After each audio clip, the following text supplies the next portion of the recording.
go for incremental improvements. Rather than focus on the big picture of your story or your book, rather than focus on getting published before your work is even fully baked, work on one element at a time.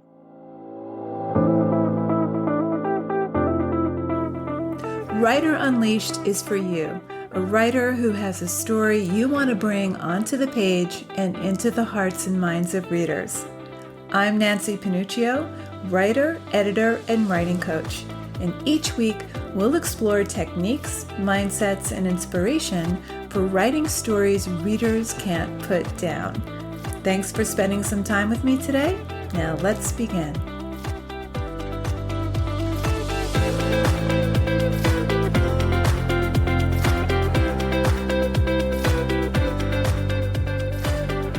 Well, hey there. Welcome back to another episode of Writer Unleashed. Are you ready for one of my most popular episodes from 2020? Yep, I'm going all the way back. If you're listening to this episode when it goes live, well, it's almost time to say farewell to 2024. And before you step into 2025, I want you to stay motivated. In this episode, I shared 5 mindset shifts to help you stay on track for the long game. I explore all the reasons our inspiration fizzles out, which it will from time to time, and how to get back on track quickly. So as we move forward into a brand new year, I want to keep you motivated. I want to keep you moving forward. So here you go. So you're stuck in the middle of your novel or your story or your memoir. And now you've lost motivation and you don't know how to get it back. So how do you get your mojo back so you can bring your work in progress to the finish line? How do you keep writing with joy and excitement? Well, let's talk about why we lose motivation in the first place. Why does it happen? Well, first of all, writing is solitary, and that can be hard for some of us. We're writing in a vacuum. That can be isolating. Now, I'm one of those writers who thrives with solitude. I'm at my best when no one's home and I have complete control over my time and my cats are sleeping, but I still crave community. I still crave connection with other writers or even with other creatives. I like to have a brain trust around me. And if you don't have support and you don't have that community, you probably don't know how good your writing actually is. We tend to be microcritical of our own work. We're our own worst censors. We're not the best judges of our own writing. And we tend to focus on what we think isn't working or feeling right about our work in progress. And we can't always see our own strengths because mostly they're innate. And most of the time, we can't see where our story is brilliant or where it's moving. We really need skilled readers and generous readers to reflect that back to us. And seeing your work's potential and seeing that it's actually really good and where it's good can get your writing with renewed excitement and unstoppable momentum. So number 1, find your community. Now, when I was getting my MFA years ago, it was a low residency program. So that meant that I would spend 2 semesters working from home, and I was working one-on-one with a mentor, but that was, we were writing letters back and forth, and I would send my manuscript I would mail it to my mentor, he would mail it back with his response, and we did a lot of letter writing. It was great. But the residency then would be twice a year in between semesters, and that's when we'd spend 11 days on campus, and we'd attend workshops and lectures. But the most valuable part of that experience was the community of writers I met and am still forever friends with. You become so close real quick with people who are experiencing the same challenges, the same triumphs, or just the same fascination with story. Being around people who like to geek out on storytelling is really a fabulous thing. It's energizing and it's inspirational. So if you don't have a community of writers that you trust, listen to episode 20, where I talk about how to choose or start a writer's group. And I promise you, it will change your relationship to your writing. Now, I see a lot of people on Facebook groups, and this can be somewhat of a support system, but I always find that nothing can replace sitting in a room with other writers. Now, you might not have access to a group of writers, or it's just not convenient or even feasible with your schedule. But Zoom meetings are a great alternative. You can see everyone up on the screen, you can share documents, you can brainstorm. And I think these are far better than social media groups where you can have thousands of members and anyone can join. And you can't easily form relationships. There's something, it's really all on the surface in these groups. And they're not always supportive, or they give bad advice. And I see a lot of writers cutting other writers down and demeaning them for the questions they ask. And I think that's just downright dangerous and demotivating. So find your community. Listen to episode 20 on writers groups. The second reason that we often lose steam is we don't have accountability. We're not always good at keeping ourselves accountable. And that's because we don't have deadlines, or we don't keep to our own self-imposed deadlines.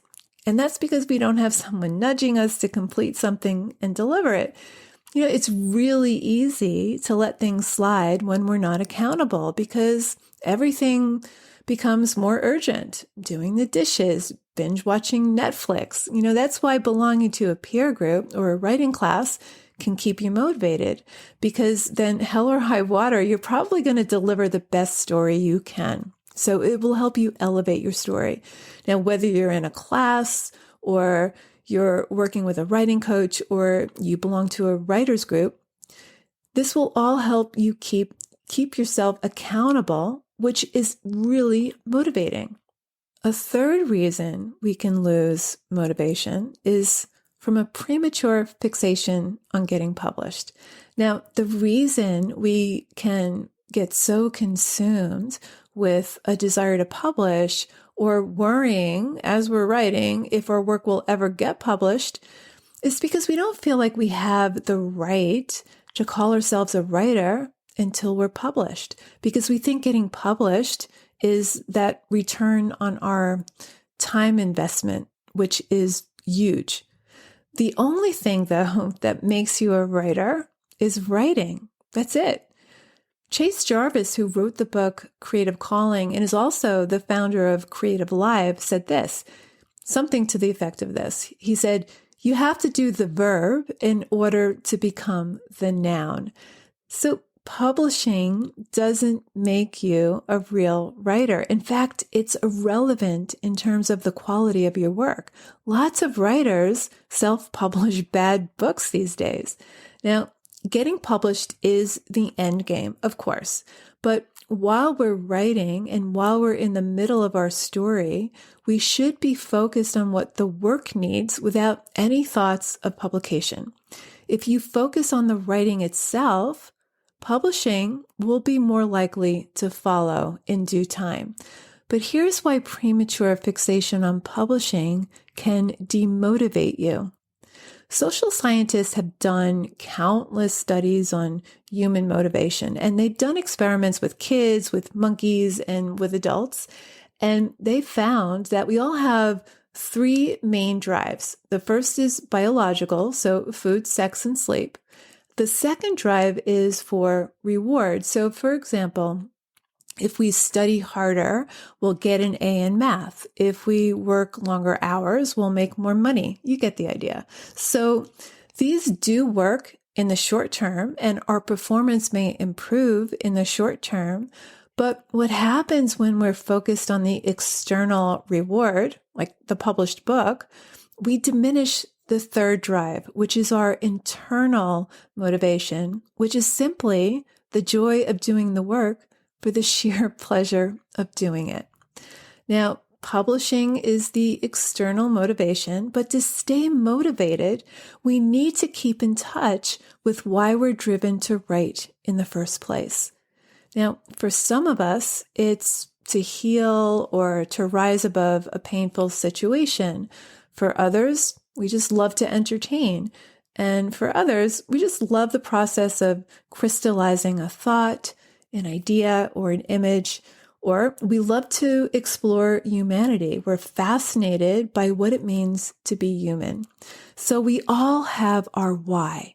So think about why you're driven to write. What's the internal impetus? A fourth thing that can demotivate us is a lack of the necessary technique to keep going. Now, writer's block is a real thing.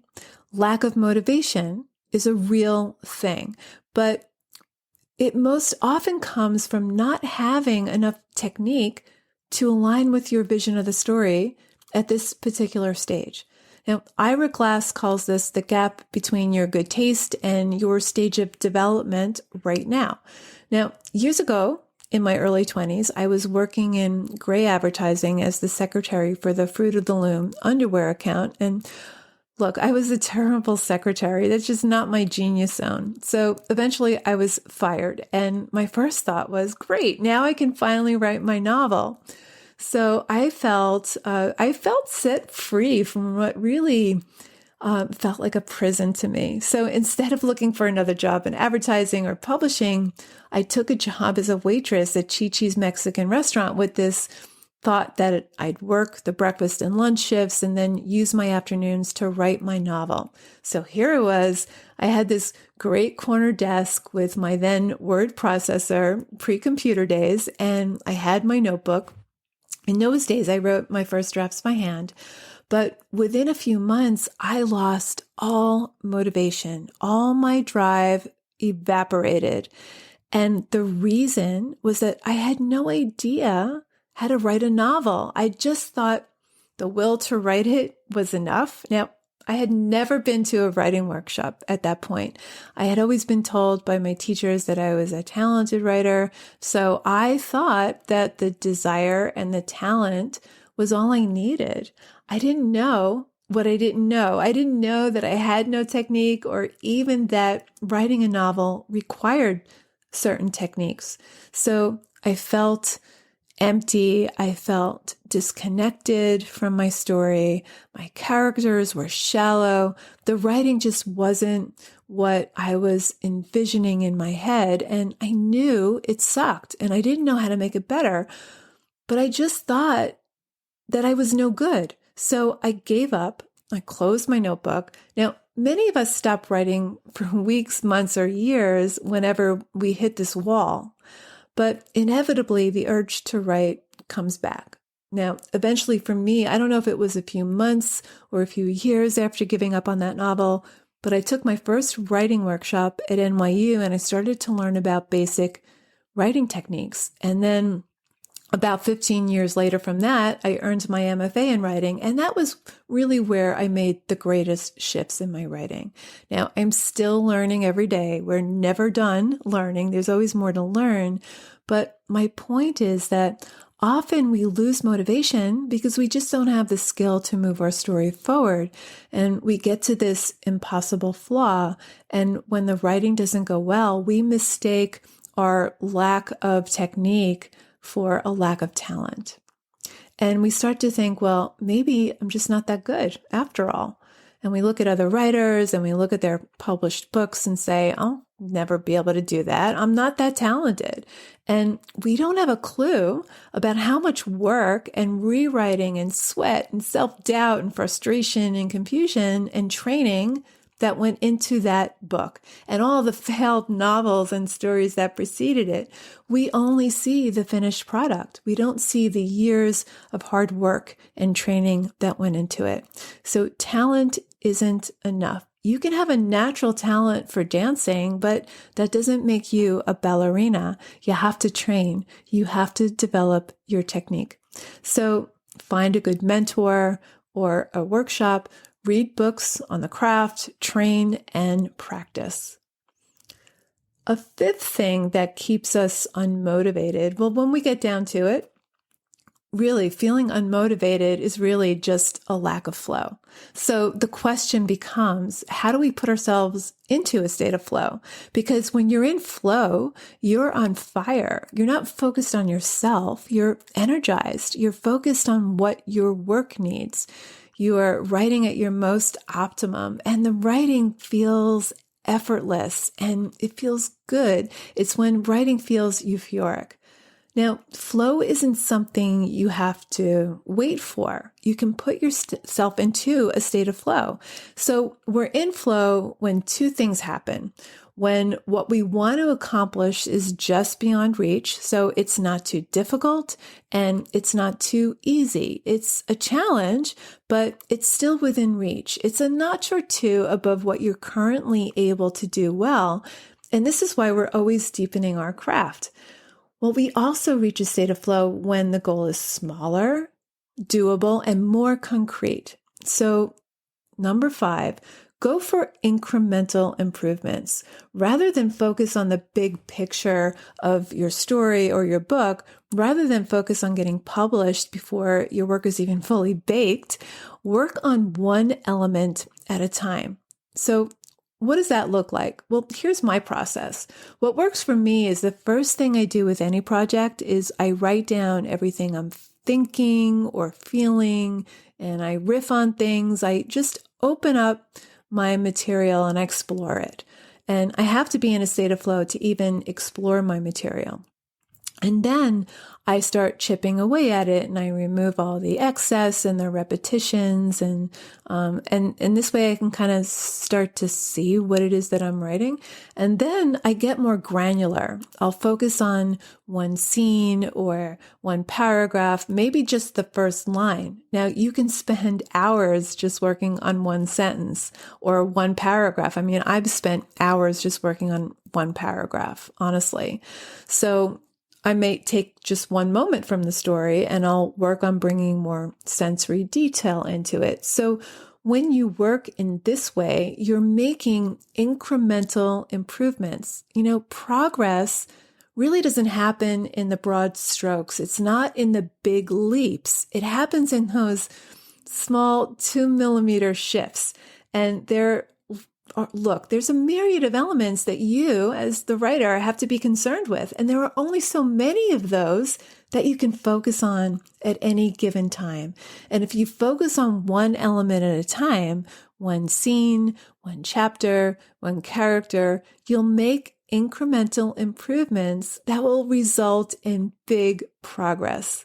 So, to stay motivated, number 1, find your community. It's got to be a community you trust. Number 2, be accountable. Number 3, always be developing your craft. Number 4, get back in touch with why writing is important to you. And number 5, focus on one thing at a time to keep you in flow and go for incremental changes. So just know this. Every time you sit down to write, you are getting better, little by little, page by page, scene by scene, sentence by sentence, word by word. So here's something you can do to keep yourself motivated. At the end of each day, ask yourself whether you wrote better today than you did yesterday. Did you write more? Did you write well? Or to be specific, did you get closer to finishing that scene? Did you make a particular character more complex? Did you make the dialogue more subtle, less expository? Or did you describe the city street with more sensory detail? Now, the goal here is not to be brilliant every time you sit down to write. Instead, look for small strokes of improvement.